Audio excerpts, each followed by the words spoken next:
Okay, jumping into our second scheduling feature, restricting the place of service.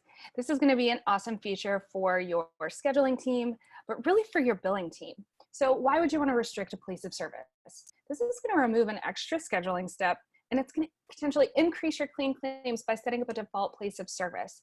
That way, we all know there's human error. Sometimes you're meaning to drop place of service 11, but you really accidentally click 12. Because there's a place of service, your biller doesn't catch it either because it's not blank. It doesn't show up as an error in CentralReach, and it makes it all the way to the payer with the incorrect place of service. Then you're just going to have to go back, resubmit your claims with the correct place of service, prolonging the time that it takes for you to actually get that payment back. So setting up a restricted place of service is just going to help you get to that ERA, that payment that much faster.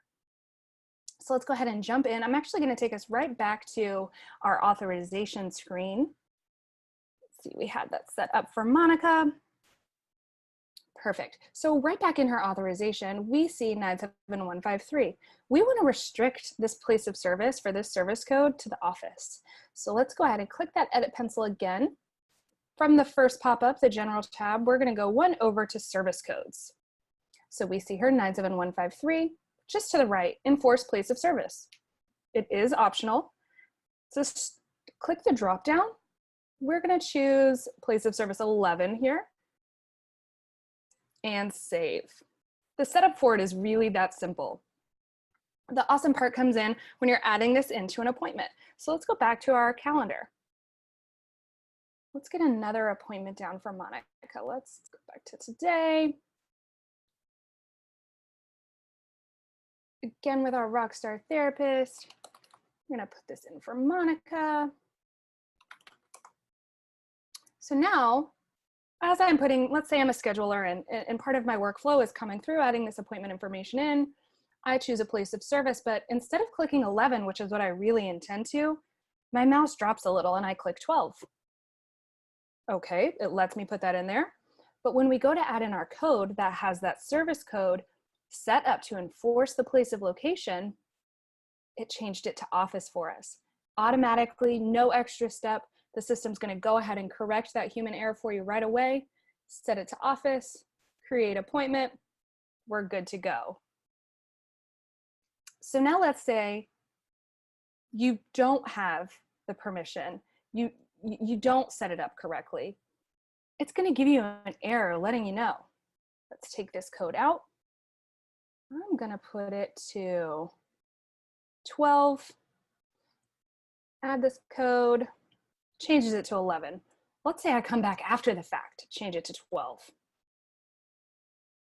This appointment's place of service is different from the authorized location. Because I'm a scheduling manager, I can go ahead and accept the change, update the appointment. It is going to let me push it through with 12, but because I have that permission to override. So let's take a look at that permission. I'm going to open our permission settings in a new tab for us. And like I said, I'm a scheduling manager, so I'm going to run down to that permissions group. Permissions. It lives in scheduling. We're going to come all the way down. Appointments, authorization, limitations. So this is what's going to rule, allowing us to override that enforced code place of service right here. If we do not have this permission, we're not even going to get the option to change it from 11 to 12. It's going to force us to put that appointment in with the 11. So there's a lot of ways that you can help configure the system to help your employees be even more accurate. So some key points to remember about restricting to the place of service. You're going to set it up in your authorizations under the service code you want to restrict. You're going to add that default place of service in. To override this option when scheduling, your staff would need the permission, scheduling appointments, override authorization limitations.